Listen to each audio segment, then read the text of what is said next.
Aujourd'hui, c'est notre premier jour. Nous parlons sur le sujet « Je te donnerai toutes ces choses si tu te prosternes et m'adores ». Amen. Je vais lire dans les deux versions, dans les deux livres plutôt, dans les deux évangiles. Je vais lire dans Matthieu et je vais prendre aussi dans Luc. Luc 4. Premier verset.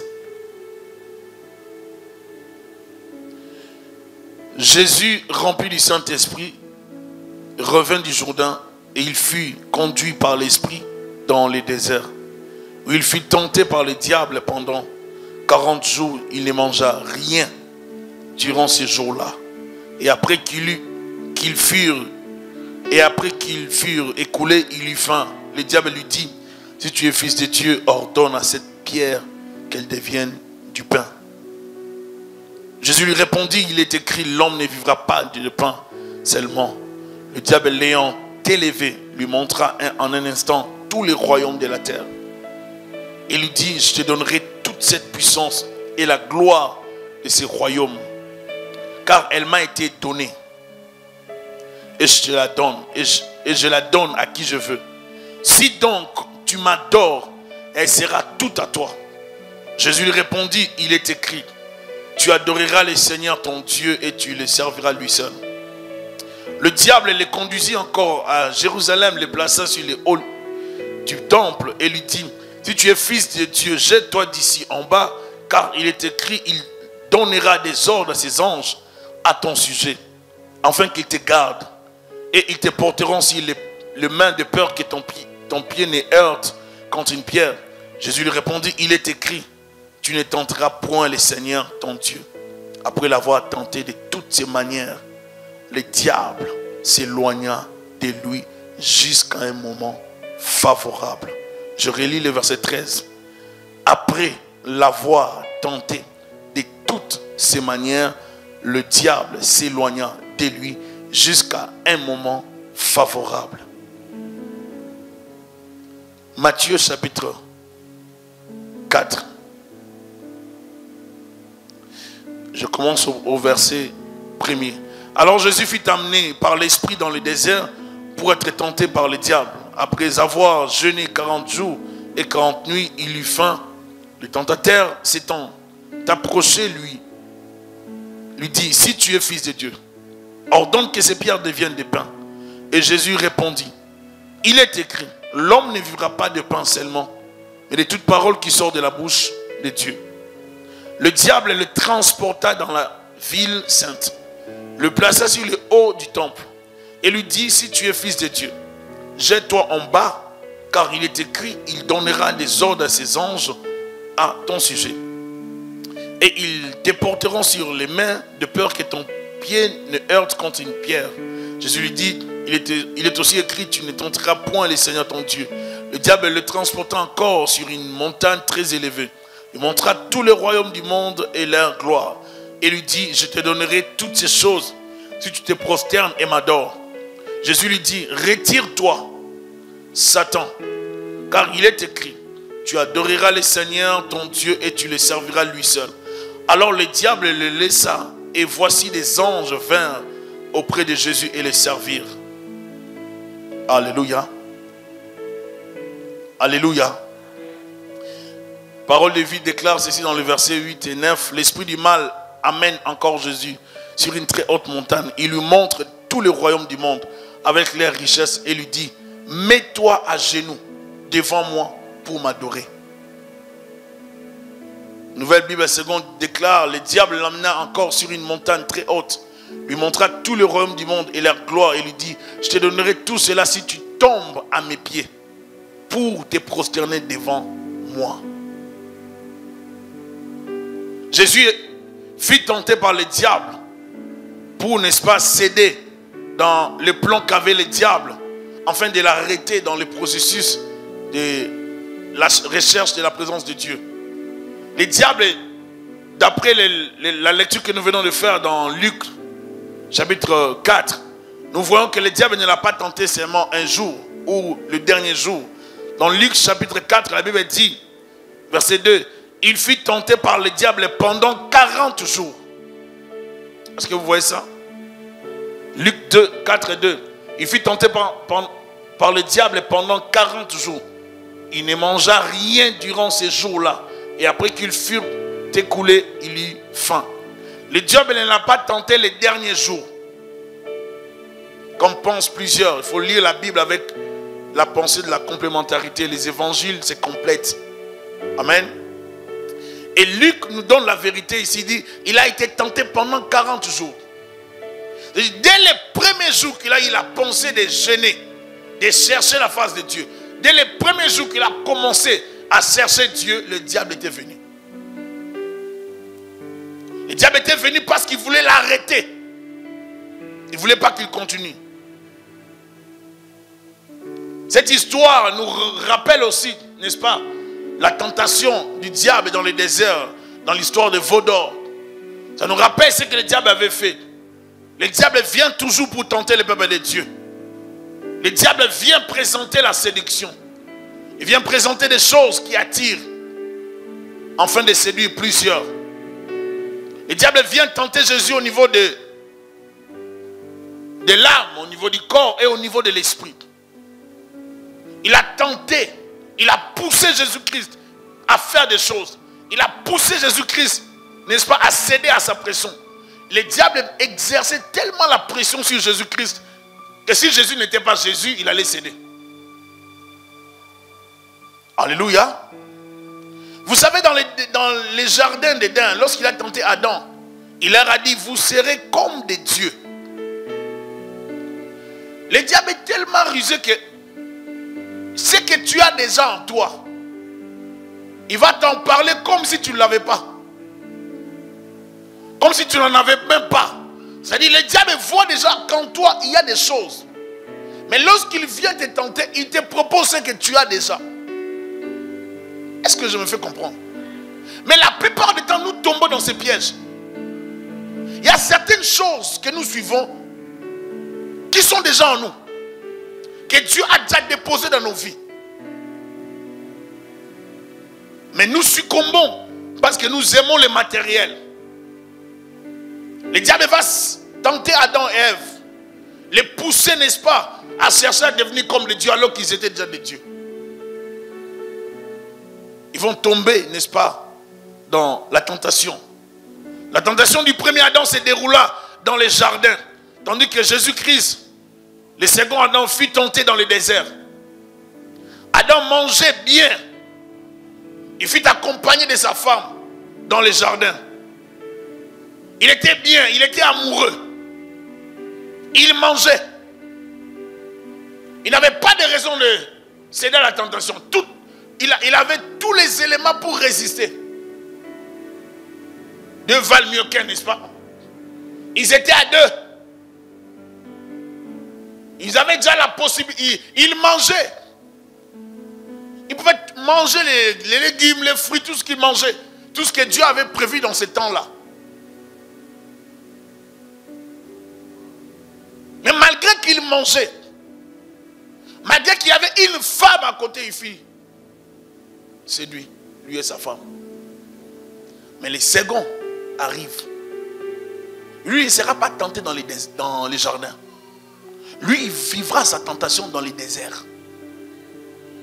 Vous voyez ces contrastes. Dans un contexte désertique, où il ne mangeait pas, il n'avait pas de femme. Il était seul. 100% Dieu, 100% homme. Le diable vient les tenter au niveau de la chair, de l'âme, des émotions et au niveau de l'esprit.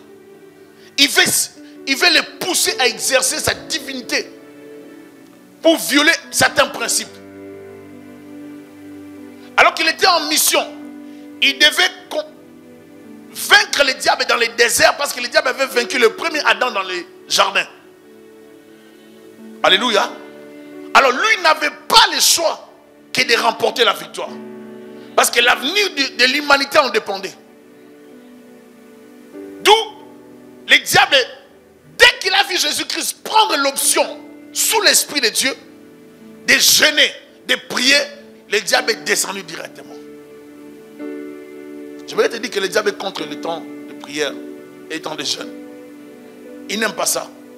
C'est pour ça que vous allez voir dans certaines églises, le diable descend tellement, se manifeste et empêche des fois à certains leaders ou aux leaders de voir l'importance de jeûne et prière. Le diable ne veut pas que nous puissions jeûner. Il combat le jeûne terriblement.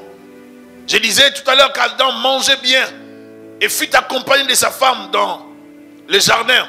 Mais il céda face à la tentation du serpent, malgré tout ce qu'il avait autour de lui. Il avait la force physique, parce qu'il n'était pas affaibli physiquement.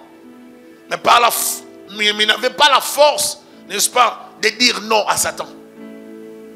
Il était tellement amoureux qu'il a laissé sa femme parler. Jésus-Christ fut affaibli par le jeûne de 40 jours. Il faut noter que lorsque le diable tenta Adam, il était déjà un séducteur qui venait d'entraîner plusieurs anges à sa suite par la rébellion. Donc il avait l'expérience de la séduction. Vous êtes d'accord avec moi? Il venait de séduire plusieurs anges.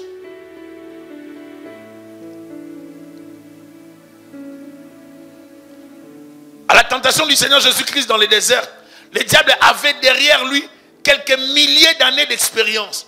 Donc c'était un être plus expérimenté. Lorsqu'il vient dans la tentation de Jésus-Christ, il est encore plus expérimenté, n'est-ce pas? Il ne vient pas n'importe comment. Il vient avec des approches et des stratégies terribles. Parce qu'il était déterminé à séduire le Fils de Dieu. Un être expérimenté dans la tentation et dans la séduction. Dans l'art de la manipulation. Un rusé. Vous voyez les kilos que le diable avait. Il n'a pas peur de son créateur. Et vous pensez qu'il aura peur de vous. Comme certaines personnes disent, ah, moi je résiste, moi je suis fort. Toi tu es fort. Il n'a pas eu peur de Jésus-Christ. Alléluia. Donc on peut dire que son CV était tellement lourd avec son expérience de la séduction sur les anges, sur certains serviteurs de Dieu dans l'histoire. Il avait un CV lourd, il a séduit les anges. Il a entraîné plusieurs anges derrière lui. Il a poussé David dans le péché. Il a poussé plusieurs serviteurs, même des prophètes, à dire des mensonges, à faire des erreurs dans l'Ancien Testament. Un CV chargé. Et quand il vient devant Jésus-Christ, il calcule mal les choses. Il dit, je vais les séduire comme j'avais séduit les autres. Je vais séduire ce Jésus. Il n'ira pas loin. Je vais lui proposer ce qui viendra normalement s'il respecte les principes. Mais je vais lui proposer les mêmes choses, mais précipitamment. Ce que Dieu a déjà prévu pour toi, ça suit seulement le parcours, les temps que Dieu a tracés. Vous voyez? Mais le diable veut court-circuiter les choses. Afin de te faire vivre les choses qui sont des photocopies de ce que Dieu a prévu pour toi. Parce que le diable travaille dans la contrefaçon. Est-ce que vous comprenez, non? Il travaille dans la contrefaçon. Il ne travaille pas dans les originaux. Il n'a pas les documents originaux.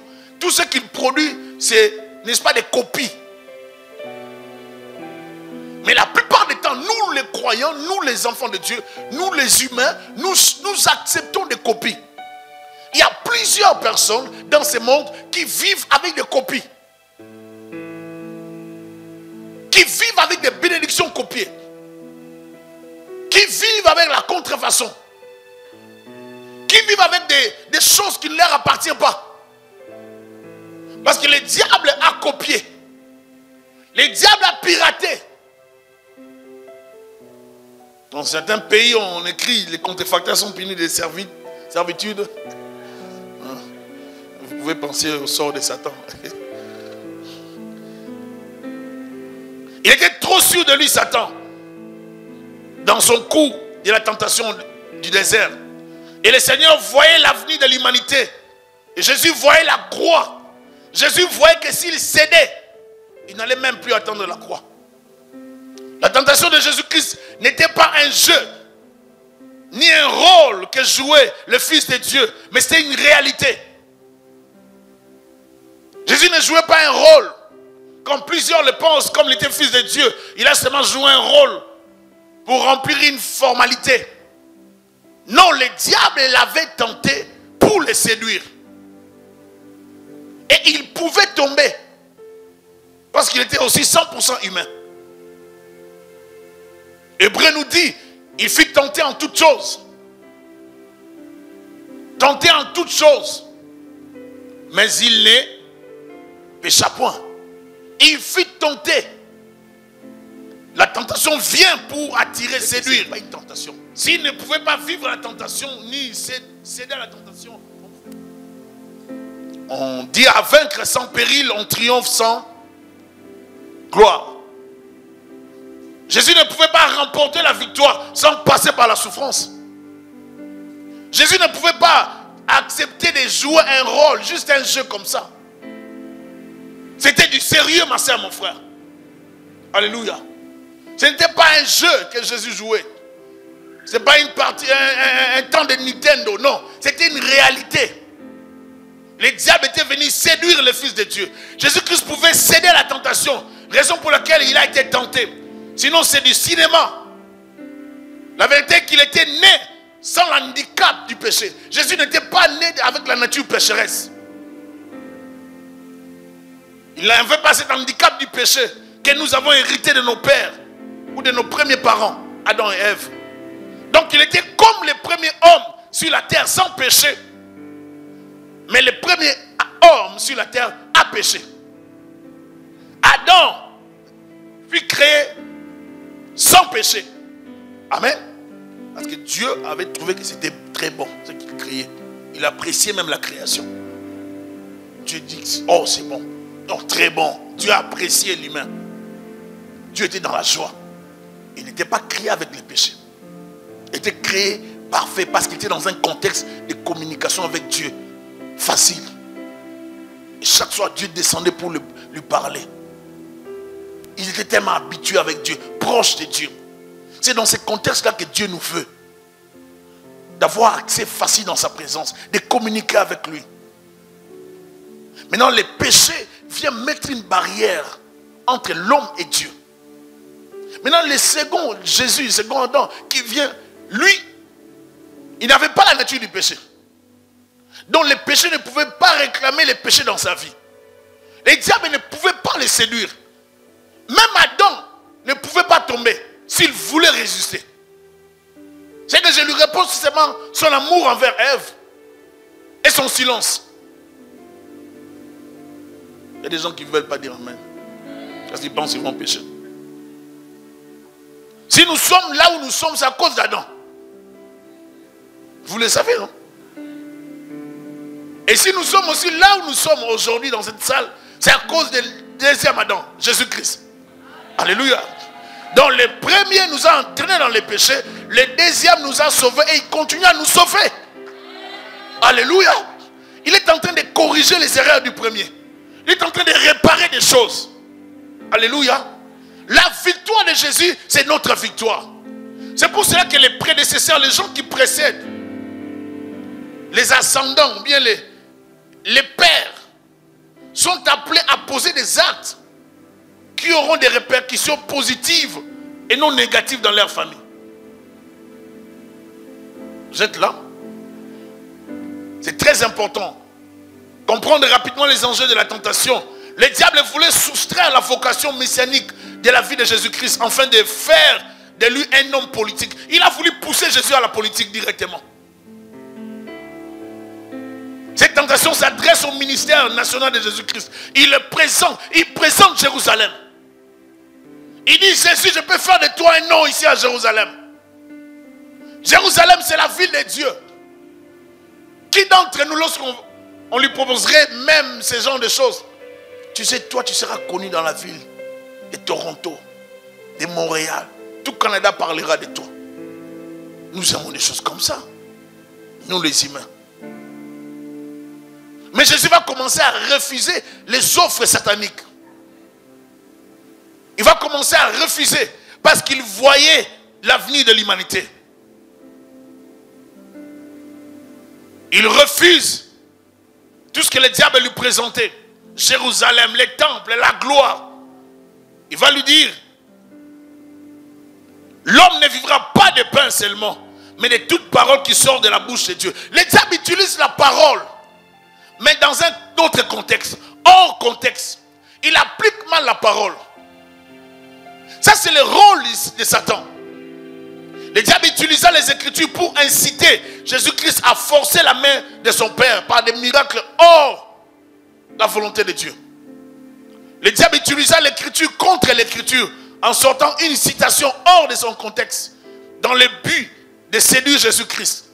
Le Seigneur répliqua pour montrer qu'il n'était qu'au service plutôt de son Père et non au service de Satan. Vous avez besoin de la connaissance de Dieu. Vous avez besoin de la connaissance de la parole. Aujourd'hui, combien de chrétiens lisent la Bible? Est-ce qu'il y a encore des chrétiens qui lisent la Bible aujourd'hui? Est-ce qu'il y a encore à l'ère de l'iPad et des cellulaires intelligents, est-ce qu'il y a encore des gens qui lisent la Bible et qui soulignent? Ou nous sommes toujours comme ça?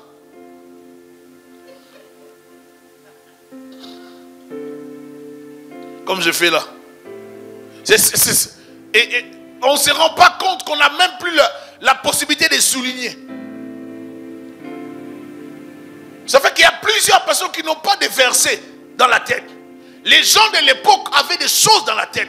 Nous, dans la modernité, on nous facilite même des montres qui nous donnent des versets, des choses dont on ne peut plus mémoriser. Vous avez besoin de la mémorisation. Parce que dans certaines réalités, vous n'aurez pas votre montre, vous n'aurez pas l'iPad, vous n'aurez pas les cellulaires intelligents. Peut-être s'il n'y a pas de courant, mais tu dois être une Bible ambulante. Tu dois être toi-même la parole faite chair. Quand tu te présentes devant les gens, tu coules la Bible. Il est écrit, il est écrit. Il est écrit, il est écrit. Il est écrit, il est aussi écrit. L'église a besoin des hommes et des femmes qui marchent dans la parole, qui avalent la parole. Dieu va dire au prophète, prends les rouleaux, avale les rouleaux. Dieu n'a pas dit télécharge les rouleaux sur les cellulaires. Dieu a dit avale les rouleaux. Tu as besoin du rouleau dans ta vie. Le rouleau doit être dans ton ventre. Tu dois avoir la parole. Je te dis, tu dois avoir des versets dans ta vie. Tu dois avoir des versets. Ces versets vont t'aider dans des moments difficiles. Des moments de tentation. Il y a des moments où vous livrez des batailles non prévues. Des combats de nuit. Où vous êtes seul dans votre sommeil. Mais votre esprit peut aller recourir aux versets, Karabassa. Votre esprit peut aller chercher des versets. Je ne sais pas si vous arrive des fois quand vous êtes oppressé, vous êtes dans des combats spirituels, vous êtes même dans les sommeils, mais votre esprit cite des versets. Oh, je suis dans la joie quand je prononce des versets dans les rêves. Quand je chasse les démons au nom de Jésus-Christ, je n'appelle pas mon père ni ma mère. Avant, j'étais champion en disant maman. Avant, j'étais champion dans ça. Maman, pas. Après, j'ai compris que non. On m'a dit non, il faut plus. Non, dans les rêves, c'est pas nous. Dans les rêves, c'est le domaine de Jésus. Alléluia, est-ce que je parle à quelqu'un? Dans les rêves, vous avez besoin de l'homme de Galilée. Vous avez besoin de la parole. Dis à ton frère, tu as besoin de la parole. Il faut avaler les rouleaux. Lorsqu'on te voit, c'est la Bible, c'est la parole. Toi, tu es là, tu as la parole. Tu as la parole. Tu as des paroles de vie en toi. Que Dieu te donne la soif de la parole. Ceux-là qui ont la parole marcheront avec crainte et fermeté. Ceux-là qui ont la parole marcheront dans la droiture, dans la vérité. Bien aimé, tous ceux qui viennent à l'église ne sont pas des chrétiens. Tous ceux qui viennent à l'église ne sont pas des chrétiens. Si quelqu'un vous pousse au péché, ce n'est pas un chrétien. Si quelqu'un vient à l'église, ce n'est pas un chrétien. Forcément, ce n'est pas un chrétien. Mais si quelqu'un vient à l'église, applique ce qu'on prêche, applique la parole, lit la parole, vit la parole à l'extérieur de l'église, là c'est un chrétien. Le chrétien, ce n'est pas celui qui dit, qui est tout le temps pasteur, prenez l'argent pour l'église. Je vous soutiens, je fais ceci ou cela. Ce n'est pas ça la chrétienté. La chrétienté, c'est le respect des Écritures. Être prêt à sentir l'autorité omniprésente de Dieu lorsque personne ne te voit. Savoir que Dieu te voit alors qu'il n'y a personne. Proche d'une tentation, tout est donné, comme un frère disait, on te donne la balle, tu dois mettre aisément les buts. Dites amen. C'est là qu'on reconnaît des véritables chrétiens. Aujourd'hui, nous sommes dans l'église du Seigneur. Il y a des gens qui viennent prêcher avec les péchés. On vient de faire l'impudicité. On vient ôter le micro. Si je t'attrape ici à la province, tu vas les regretter. Hein? Tu vas vraiment les regretter. Tu vas vraiment, je te dis, mais vaut même que tu te suspendes toi-même. Tu vas les regretter. Tu vas les regretter parce que tu veux amener un feu étranger. Nous ne travaillons pas pour ça. Nous travaillons dans la crainte de Dieu, dans la vérité. Je t'attrape, tu les regrettes. Tu les regrettes. Tu les regrettes vraiment. Tu vas comprendre que ça, c'est l'église du Seigneur. Ce n'est pas les lieux de blague. Tu ne peux pas. Ça, c'est la sorcellerie. Tu ne peux pas. Tu fais les publicités et puis tu viens, tu prends le micro, tu chantes ici à l'église. Tu chantes, tu adores Dieu. Non, non. Il faut arrêter ça. Pas ici. Non, il ne faut pas. Il ne faut pas faire ça. Je l'ai dit au centre. Hein. Je vous l'ai dit. Pas ici. Ne le faites pas. On ne veut pas de ça. Nous ne sommes pas là pour des choses comme ça. Nous sommes là pour servir Jésus-Christ. Et Jésus, c'est la crainte. C'est le respect du sacré. Alléluia. Je l'ai dit au centre. Donc, c'est pour ça que nous sommes là. Moi, je vérifie. Si je te trouve, tu es dans un choral, mais je ne te vois pas, je vais commencer à te parler. Si tu te saoules de mes reproches, tu vas te fatiguer. Mais moi, je vais parler. Dès que les péchés entrent dans l'église, ça peut détruire l'église. Un petit péché que vous commencez à entretenir, ça entre même par la chorale, par un intercesseur, par l'accueil. Ça peut fragiliser l'église. L'église n'a pas besoin de péché. L'église a besoin de pécheurs qui sont dans le processus de la conversion. Mais l'église n'a pas besoin de serviteurs pécheurs. Un serviteur pécheur est un danger pour le corps. Alléluia. Un serviteur, un ouvrier pécheur est un danger pour le corps de Christ. C'est pour ça qu'un un véritable enfant de Dieu, chrétien né de nouveau, authentique, ne peut pas accepter de servir dans les péchés. Parce que, tu t'exposes à la malédiction. Tu attires la colère de Dieu sur toi. On ne joue pas avec ça. La voix, ta vie, c'est pas ça qui est important. C'est pas parce que j'ai une belle voix que je dois forcément chanter pour Dieu si je ne crains pas Dieu. C'est pas parce que j'ai une belle voix que je dois forcément prêcher si je ne crains pas Dieu. Tout ce que je fais pour Dieu, ça doit découler, n'est-ce pas, d'une relation intime avec le Seigneur dans la crainte et dans la consécration authentique. Alléluia. Le Seigneur répliqua pour montrer qu'il était qu'au service de son Père.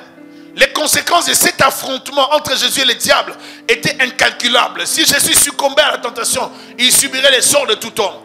Il allait mourir comme chacun de nous pour son propre péché. Il ne pouvait plus porter les péchés de l'humanité. Tout espoir de la rédemption serait oublié. Et le monde allait devenir le domaine réservé et incontesté de Satan et de ses anges. Et Jésus voyait tout ça. Il ne pouvait pas céder. J'aimerais dire à quelqu'un, Dieu te connaissait. Jésus te voyait. À cause de nous, Jésus s'est privé de beaucoup de choses. Des riches qu'il était, il s'est fait pauvre pour nous. Il ne s'est pas marié pour toi. Il s'est privé de beaucoup de choses pour moi et toi. Nous n'avons pas de raison de vivre dans le péché. Il a fait 40 jours dans le désert. Pour Israël, le chiffre 40 rappelait Moïse dans Exode 34, 28. Il voit Moïse.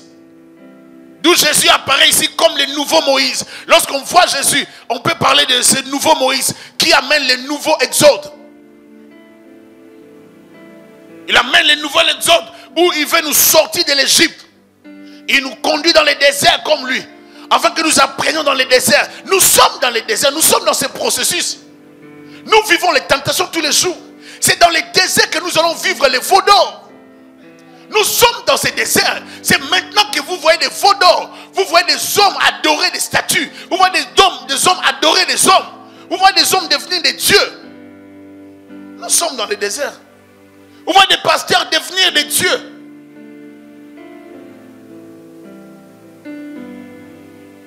Il est venu nous donner une nouvelle loi sur nos cœurs.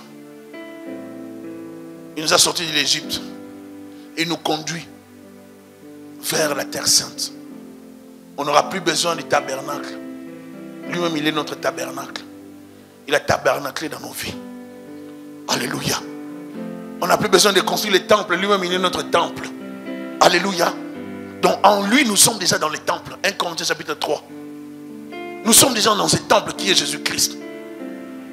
Et lui aussi, il habite. Il y a un mélange. Nous sommes en lui, il est en nous. Est-ce que vous comprenez ça? Nous sommes dans son temple. Il est aussi dans les temples que nous sommes. Il vient avec la nouvelle circoncision du cœur et non la circoncision physique. Il vient changer les choses. Les 40 jours évoquent aussi les 40 années d'Israël dans les déserts. Israël a vécu 40 années dans les déserts. Nombre 14, 34. Et nous aussi, nous vivons notre exode. Nous vivons aussi notre temps dans ces déserts. Avec Jésus-Christ. Et c'est là qu'Israël a été mis à l'épreuve comme Jésus l'a vécu plus tard. Élie marcha durant 40 jours dans 1 Roi 8. Il fut nourri par les corbeaux dans 1 Roi 8. Il marcha durant 40 jours. Il est le nouveau Élie. Le déluge aussi dura 40 jours dans Genèse 7, 4. Et Jésus est celui, et cette arche qui nous sort de ces déluges. Je suis en train de dire à quelqu'un, il est ce nouveau Élie. C'est lui qui va ramener le peuple vers le Dieu créateur. C'est lui qui dira, fini avec la confusion, avec les dieux de Baal et les dieux d'Astarté. Il est celui qui va séparer, n'est-ce pas, les enfants de Dieu. Il va dire, si Baal est Dieu, allez vers Baal. Si l'Éternel est Dieu, venez vers moi, avant que le feu ne tombe. Et nous avons choisi celui qui va descendre le feu sur la terre. J'aimerais dire à quelqu'un que vous êtes dans le bon camp. Vous êtes dans le bon camp, je vous dis. Ne suivez pas les nombres des serviteurs d'Astarté de Baal. Ils sont au nombre de 950, mais la victoire sera nôtre. Nous avons qu'un seul messager, le messager de la nouvelle alliance, l'homme de Galilée, qui a remporté la victoire. Et a tenté en toutes choses, il n'a pas cédé pour nous donner la force. J'aimerais te dire aujourd'hui, celui qui est en nous, il est plus fort, il est plus puissant, il est plus glorieux, il est Dieu. Il est plus puissant que celui qui est dans ce monde. Celui qui est en nous est plus puissant. Celui qui est en toi est Jésus-Christ. Il s'appelle le lion de la tribu de Juda. Jacob va dire à son enfant, Juda, je vois. Il s'agissait de cet homme. Et j'aimerais te dire aujourd'hui, il n'avait pas droit à l'erreur. Et toi aussi, tu n'as pas droit à l'erreur. Tel qu'il n'a pas péché, tu dois éviter les péchés. Le péché te retarde. Le péché te ramène en arrière. Tu vas bloquer la vie des gens qui sont dans les futurs pour rien à cause du péché. Est-ce que je me fais comprendre? Jésus-Christ révèle les nouveaux prophètes. Deutéronome 18, verset 15. La Bible dit, Dieu vous suscitera un autre prophète comme moi. Écoutez-les. Ça c'est Moïse qui annonce la venue du Messie. Et le diable voulait, n'est-ce pas, détruire Jésus-Christ. Deuxième point, je vais parler rapidement des fausses promesses sataniques.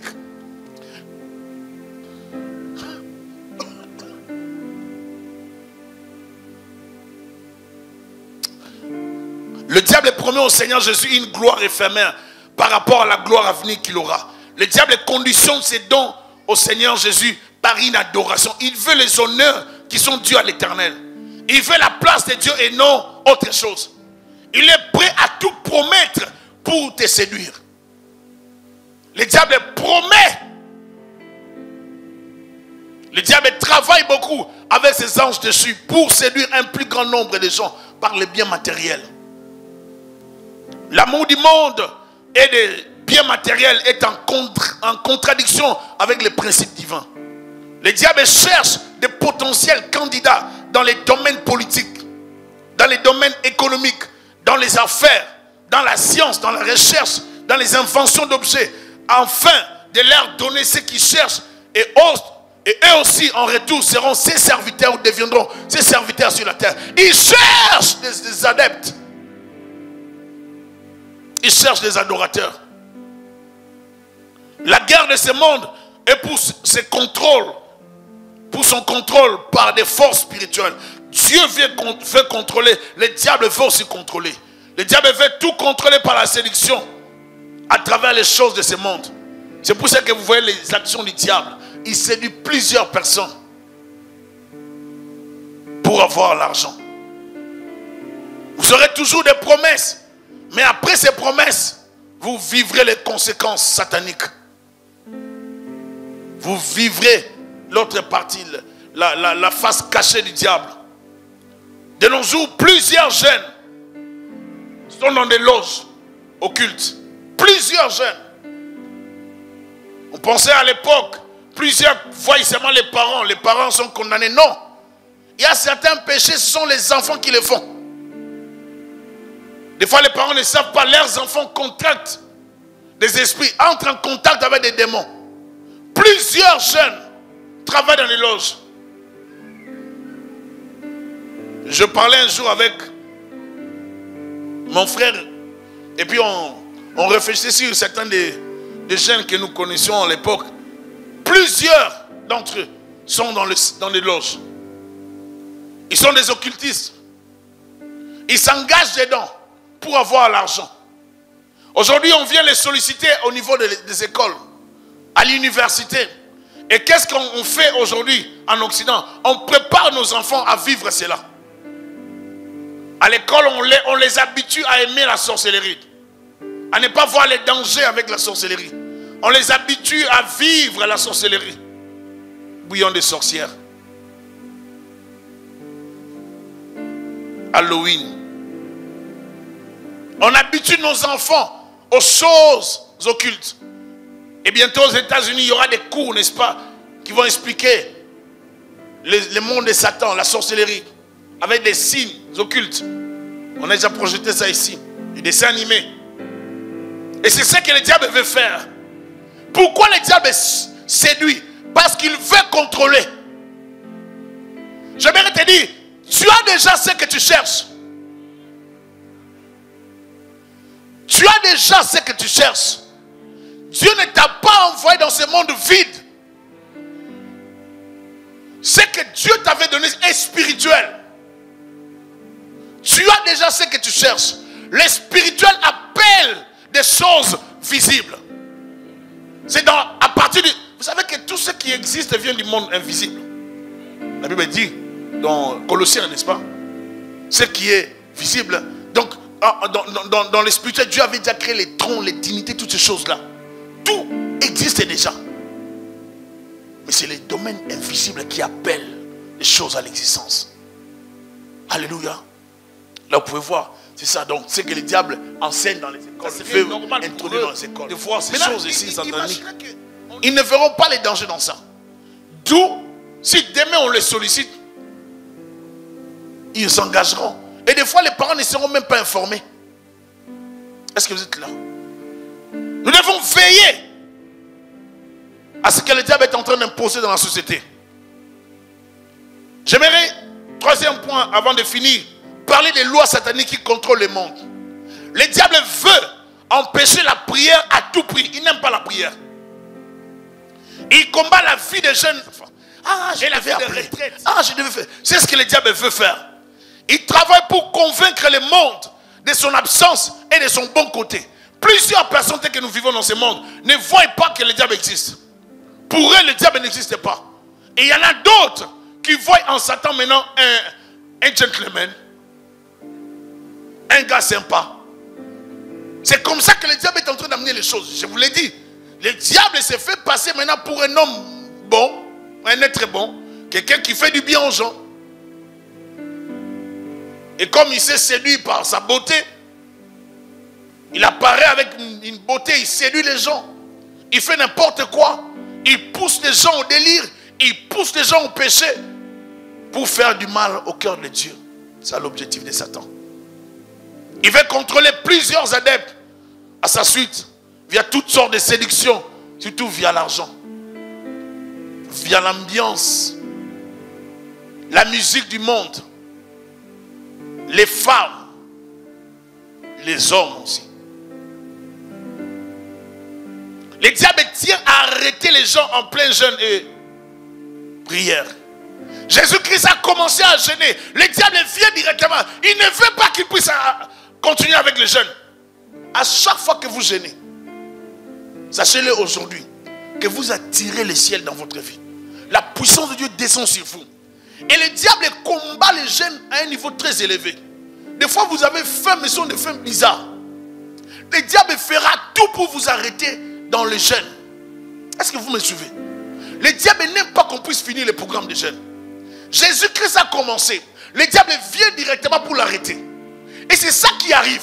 Lorsque plusieurs personnes jeûnent, vous vous mettez à jeûner. Vous avez programmé de jeûner. Vous allez voir seulement la faim qui arrive. C'est normal d'avoir faim, n'est-ce pas? Est-ce qu'on peut dire c'est normal? Moi, je n'ai pas mangé. Mais j'ai dit c'est normal d'avoir faim. Nous avons tous faim, n'est-ce pas? Mais vous allez voir, il y a de ces faims qui sont vraiment démoniaques.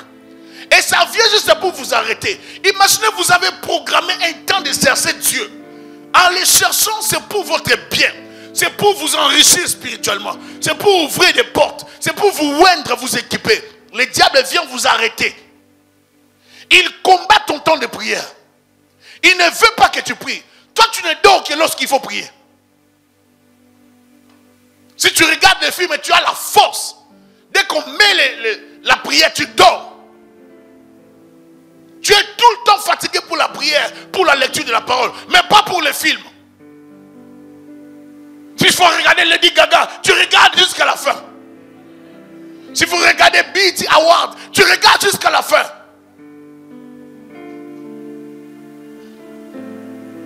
Là, on regarde, s'il y a des émissions, Canal Vie, il y a une chaîne là qui diffuse des maisons, des choses qu'on construit là. Les rénovations. Oui, c'est ça. Il y a des gens qui passent du temps pour regarder cette chaîne là. Et ça fait rêver plusieurs personnes. Tu vas passer Casa. Tu regardes Casa, tu regardes Casa, tu vas dormir là-dessus au lieu de prier, de chercher la face de Dieu. Le diable ne veut pas que tu pries. Il a tenté Jésus-Christ. Jésus-Christ n'a pas cédé. Il voulait dire à Jésus, arrête de prier. Toi aussi, arrête.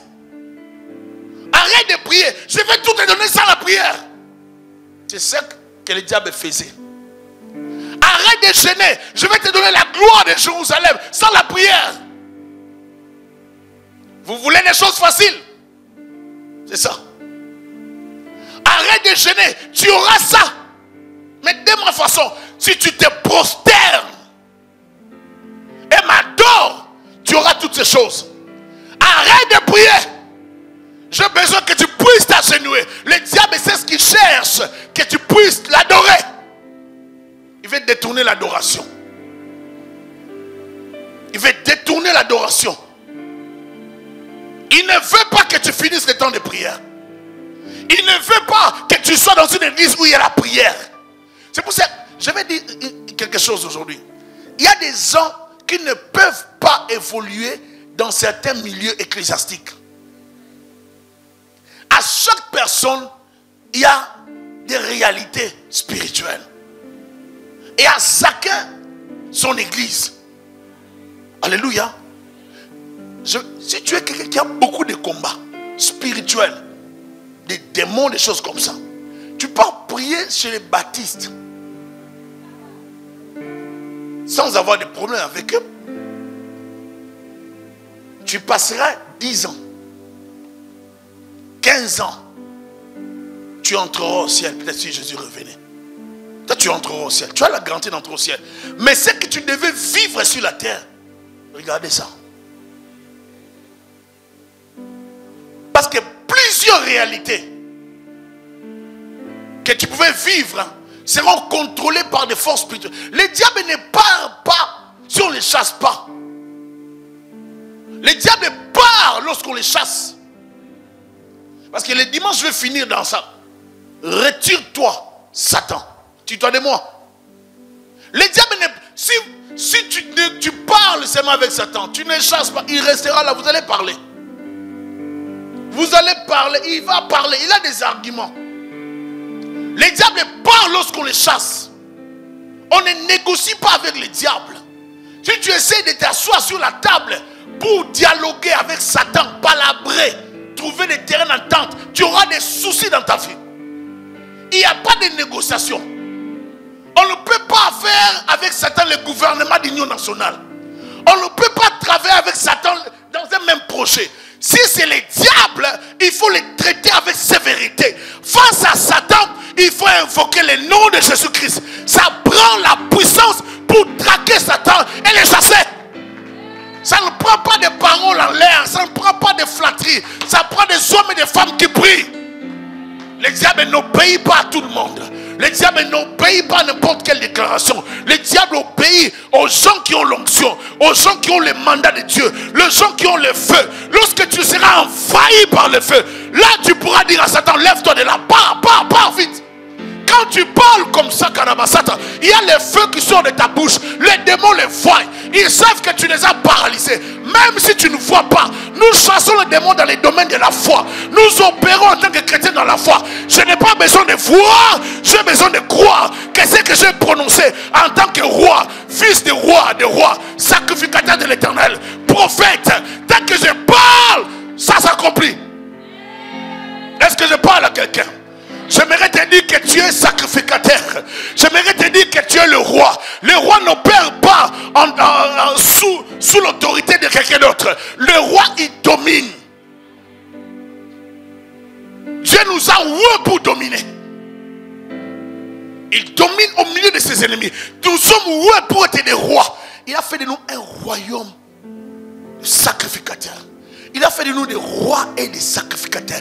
Dans la prêtrise, nous offrons des adorations à Dieu. Je ne peux pas adorer n'importe qui. Je ne peux pas. L'éternité, on ne joue pas avec ça. C'est pour ça que je vais dire, un chrétien ne se laisse pas imposer les mains par n'importe qui. Vous voyez quelqu'un qui, oh non, le Dieu l'utilise, mais il ne craint pas vraiment Dieu, mais bon. Dieu l'utilise. Oh. Non. Dieu l'utilise, il doit craindre Dieu.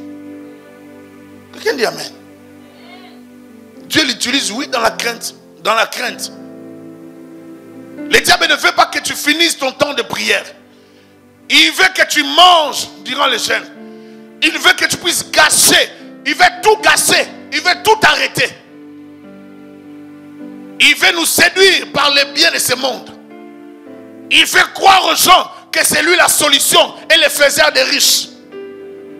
Pour Satan, il ne faut jamais avoir peur de tenter un chrétien. Il dit au démon, toi démon rouge, je te dis, tente bien les chrétiens. Toi démon bleu, n'ayez pas peur. Si moi j'ai tenté Jésus, vous devez continuer à les séduire. Lorsqu'il les envoie, il les motive. Là je les vois réunis avec les démons. Il dit, vous devez les séduire dans ce monde. Ils doivent regarder plus la télévision. Ils doivent aimer plus de sorties au cinéma. Ce qui n'est pas un péché. Ils doivent aimer plus manger. Ils doivent aimer plus l'ambiance. Parmi les choses que le diable, les lois de Satan, lorsqu'il ordonne à ces gens, il faut les pousser à ne pas donner à Dieu. Comme ça, le royaume de Dieu ne va pas avancer. Et ils ne seront pas prospères parce qu'ils ne vont pas s'aimer. Il faut les pousser à ne pas gêner, prier. Il faut les arrêter. Dès qu'ils commencent à mener la fin, attaquez-le. Tu vois quelqu'un qui baille comme si... Je dois arrêter ça ou quoi? Bois de l'eau, continue. Tu ne vas pas mourir. Il a fait 40 jours de jeûne et prière. J'aimerais te dire que tu ne vas pas mourir pendant que tu jeûnes. Tu ne mourras pas, ma soeur, mon frère.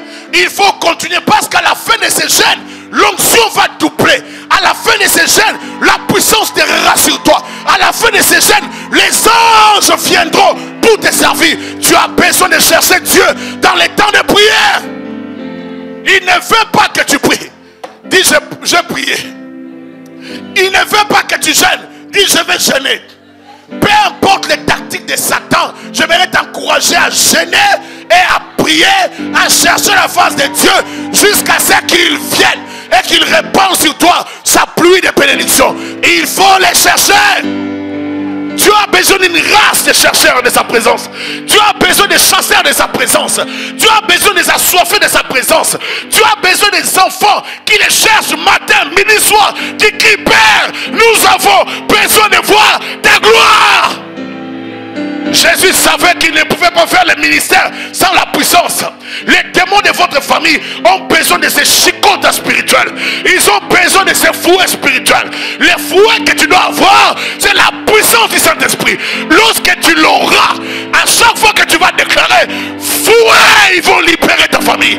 Fouets, ils vont libérer tes enfants. Ça prend les fouets spirituels. Reçois cela. Le Seigneur nous a oués pour corriger les sorciers de nos familles. Il nous a mandaté pour corriger la sorcellerie de ta famille. Avec toi, les sorciers comprendront que leur histoire prend fin. Ils ne vont pas te tuer. Je t'interdis de mourir. Je t'interdis d'échouer. Ils ne vont pas te tuer. Car Jésus a déjà vaincu à la croix. Il a vaincu dans le désert. Toi aussi, tu as la vie. Toi. Karabashando Robosa. Il a voulu séduire Jésus-Christ. Il a tenté.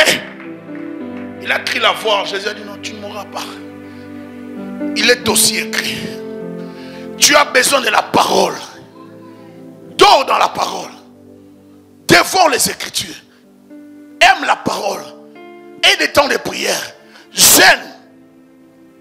J'espère que vous avez gêné aujourd'hui. Lorsque vous gênez, votre esprit grandit. Il y a des gens, vous savez, quelqu'un peut venir dans la croissance. Écoutez ce que je vais dire à la fin. La croissance de l'homme spirituel n'est pas dans le même principe que la croissance physique. L'homme spirituel grandit vite. Est-ce que vous êtes là?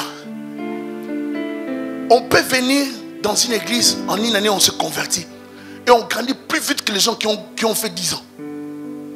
Parce que l'homme spirituel grandit très vite. Le problème, il ne faut pas vous laisser intimider par des gens. J'ai fait 20 ans dans la vie chrétienne. J'ai fait 50 ans. Ce n'est pas ça. Le problème, c'est la croissance spirituelle. Est-ce que tu as grandi pendant que tu étais dans l'église? Parce que tu peux être dans l'eau, mais tu n'es pas un poisson. Alléluia. Tous ceux qui sont dans l'eau ne sont pas des poissons. Il y a des morceaux de bois dans l'eau. Il y a des pierres dans l'eau. Je suis venu parler aux poissons. Et Chatarabassa. Si tu es poisson, tu dois produire des poissons. Si tu es poisson, tu sortiras de l'argent, toi. Si tu es poisson, on va te pêcher, tu pêcheras d'autres. Je parle aux poissons. Je parle aux enfants de Dieu. J'aimerais te dire une chose, que tu ne peux pas continuer à vivre dominé par la sorcellerie. Il y a un temps pour toutes choses. Si hier le diable régnait, aujourd'hui nous l'écrasons par le nom de... Qu'il sort de ta vie, qu'il sort de ta famille, qu'il libère tes enfants, qu'il libère ta destinée. Nous les brûlons par le feu, nous les attaquons par le feu, nous les chassons par le nom de Jésus-Christ, nous les traquons par l'autorité du nom de Jésus. Libérez ma vie, libérez ma soeur, libérez mon frère, libérez nos familles. Je paralyse l'œuvre du diable dans ta vie, je paralyse l'œuvre de la sorcellerie dans ta vie, je paralyse l'œuvre des ténèbres dans ta vie, je paralyse toute activité du diable. Dis au nom de... Qui te libère, qui lâche ta famille, qui lâche tes enfants. Au nom de Jésus, libérez, libérez, libérez, libérez. Ils te feront la guerre, mais ils ne te vaincront jamais. Ils te feront la guerre, mais tu auras la victoire.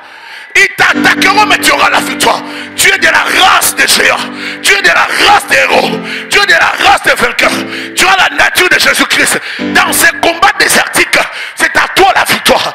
Dans ces combats désertiques, c'est à toi la victoire. Tu remporteras la victoire. Je t'ordonne de remporter. Je t'ordonne d'avoir cette victoire. Reçois la victoire. Reçois la victoire. Recevez. Que personne ne puisse t'intimider. Que personne ne t'arrête. Que personne ne t'effraie. N'aie plus peur. Jésus comblera ton cœur. Jésus pourvoira tes besoins. Jésus a tout payé. Il a tout payé. Les sorciers le savent. Ils ont peur. C'est pour ça qu'ils ne veulent pas que tu pries. Ils veulent t'arrêter. N'arrête plus. Déclare avec moi. Seigneur Jésus, donne-moi la force de ne plus arrêter les temps de prière, les temps de jeûne. Donne-moi l'onction pour persévérer. Relève ma force, relève ma foi. Viens me soutenir. J'ai besoin de toi. Jésus, Je t'appelle dans ma vie. Libère ta puissance. Manifeste-toi. Étends ta main dans ma vie. Au nom de Jésus. Melo rapapa kotorobo shikarabaska. Kelobo shinderiaba sitororoboska. Alléluia. Alléluia. Nous allons prier. Lève-toi, nous sommes à la fin, nous allons clôturer ces temps.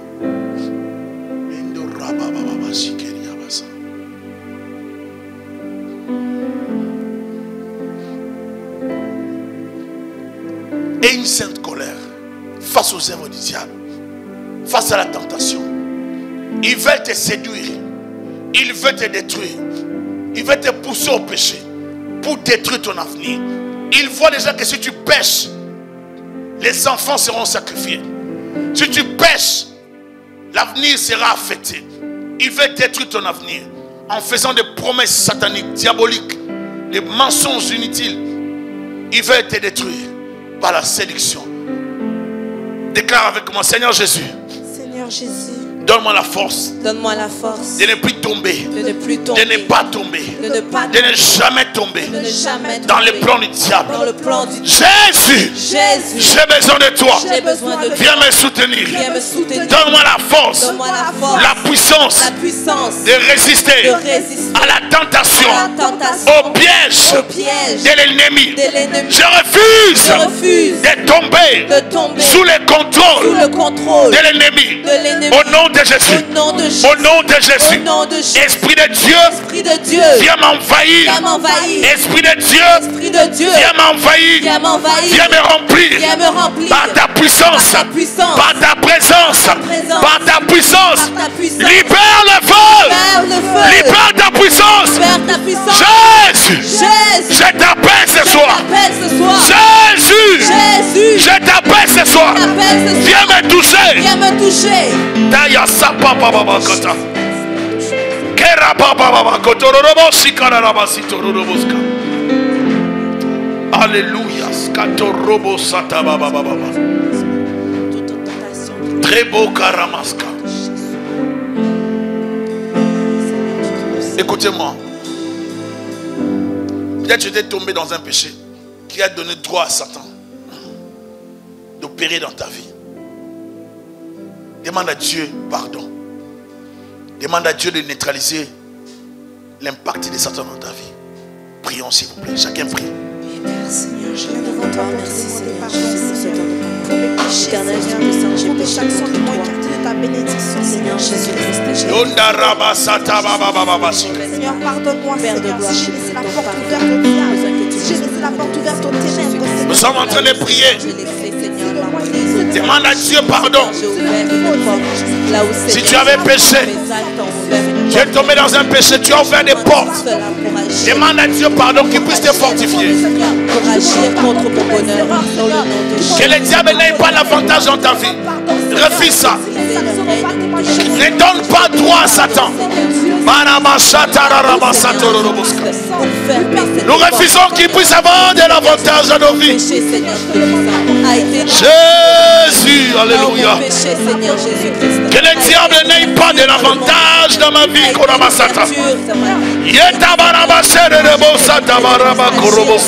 Libère ta gloire sur nous, Jésus.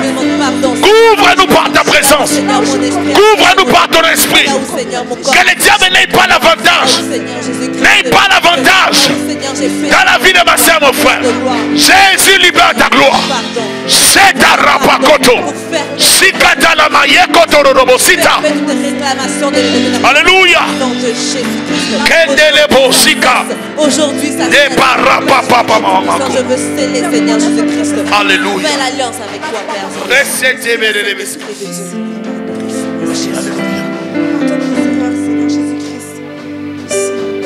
Prie après moi, Seigneur Jésus. Seigneur Jésus. Couvre-moi par ton esprit. Couvre-moi par ton esprit. Aide-moi, Seigneur. Aide-moi, Seigneur. à ne pas vivre dans le péché, à ne pas vivre dans le à ne péché, pas céder à ne pas céder à la tentation, aux œuvres du diable, aux œuvres du aux diable, pièges sataniques. aux pièges sataniques. Jésus, j'ai besoin de toi. J'ai besoin de toi. Garde-moi Garde-moi dans le bon chemin. dans le bon chemin. Au nom de Au Jésus-Christ. nom de Jésus-Christ. Reçois toute la gloire. Reçois toute la gloire. Nous l'acclamons. Alléluia. Nous l'acclamons. Nous poussons des cris de joie vers le maître des temps de circonstances. Son nom est glorieux. Il est digne de gloire. Il est merveilleux. Il est glorieux.